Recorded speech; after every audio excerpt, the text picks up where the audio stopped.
Isang kamao.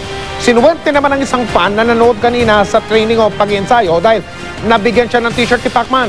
Mula sa lungsod ng Baguio, nakatutok si James Velasquez. Nakabigay ba?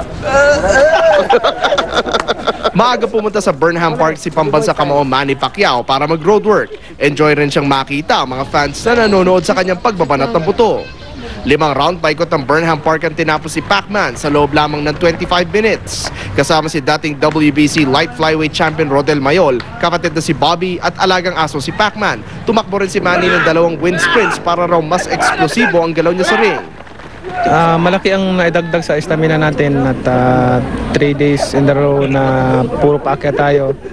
At kaya ngayon medyo flat lang tinakbo natin dahil 3 araw sunod-sunod.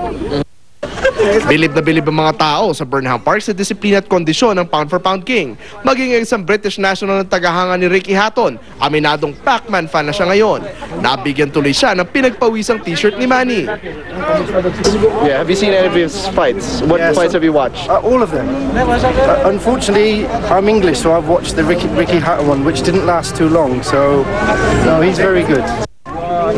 Ang Team Pacquiao natutuwa sa gana mag-training ngayon ng ating kampiyon.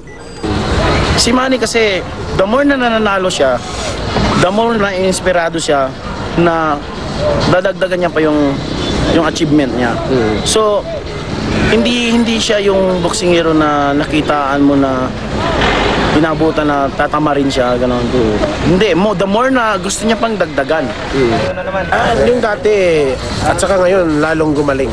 Talaga? 3 times yung kagalingan ni champion. Yung determinasyon niya, lalong dumoble yung pagsisikap niya. Mula sa Baguio City, James Velasquez, Nakatuto, 24 Oras.